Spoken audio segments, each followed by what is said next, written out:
Hi, I'm Tom Newell with DallasNews.com. Well, you probably pass by it maybe twice a day, a big old concrete plant on the side of the road at I-35. But what's the story behind that plant? Well, we let Gary Jacobson do all the history and backstory of this batch plant you might see every day. Thanks for stopping by, Gary. Good to be here. All right, what made you do this story? Why'd you decide to do it? We had a very good intro there. I drive by the thing every day, and I started wondering what it was about. And we have this project. It's not that big by construction projects. It's $800 million, going to last about 4 years, but it's happening right in front of everybody. So I started asking myself, what's going on here? Is there a story behind the story? And got hooked up with Fluor. Fluor is one of our biggest companies, and they're the majority partner on this project.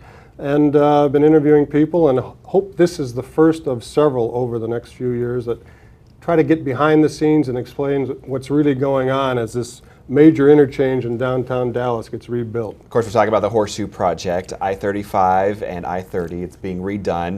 2017, is that 2017, and I think this is, when you look at what's happening in Dallas and the growth we have here, this is going to be like the new crossroads of the Southwest. Very symbolic, I think. And with the signature spans across I-30, the Calatrava-like spans, match up with our other Calatrava bridge, it's going to be something to look at. And it's going to be really interesting.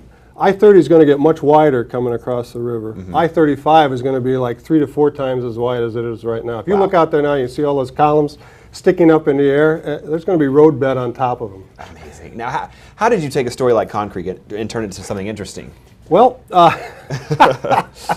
I guess that remains to be seen if it's actually turned it into something interesting. I found it quite interesting when I started studying it because it's been around for centuries. Well, for millennia actually. The forerunners of concrete go back to the pyramids of Egypt and the Great Wall of China. The product today is much different, but it's still the forerunners were. Ancient man did have concrete-like things that he used to build. Concrete, when you look at it, it's the most common man-made material in the world. A couple of tons per year are made for every human on Earth. Wow. It's a lot.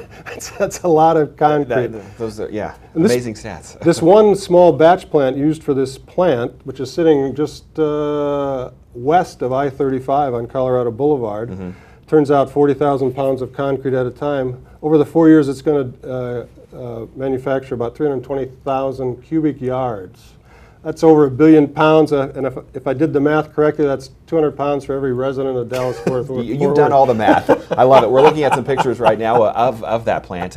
Very impressive. Now, I also, something very interesting that you found, kind of the history. What used to go on at this plant, or not at the plant, but at the land where the plant was? At the site. It's the old Burnett Field, just across the river in North Oak Cliff. Used to be where Dallas's minor league baseball teams played. The Yankees used to play exhibition games here when they'd come through the state. The Cowboys actually practiced there in the early years, early 60s. Yeah. Harry Truman once spoke to a full house there. I don't know how he'd go over now. Place may be a little more conservative than Harry was here. But it's got this great history, and the batch plant just sits beyond, from what I can tell, looking at old pictures, sits just beyond center field there. And then, of course, the rest of the site is just crowded with vehicles, concrete trucks, ready-mix trucks, some pavers, spare equipment. It's very, very active. Yeah. Now, last question for you. Let's wrap this up. But right before we started taping this, you let me in on a little secret about 2 temporary bridges as well. But we didn't talk much about it. Tell me more about these bridges. Maybe these bridges will show up in a future story, and maybe they won't. But one of the surprises to me, and I was examining some aerial photographs, and I said, "What the heck is that?" And I looked down. And the Fluor partnership, Fluor and Balfour Beatty are the 2 companies that have partnered. They put in 2 temporary bridges across the Trinity. I think 300-ton maximum. That's to get their heavy equipment across, the concrete trucks across, other equipment across, because they don't want the trucks, or they want to minimize the amount of time the trucks are on city streets. Nice. Okay. Well, there you go. A little secret to behind the scenes, even behind the scenes. Take a quick look when you're going over the bridge. All right. Well, thank you so much, Gary, for stopping by. We appreciate it. You did make concrete very interesting. Well, thank you. We like that. Thank you. Thank you very much.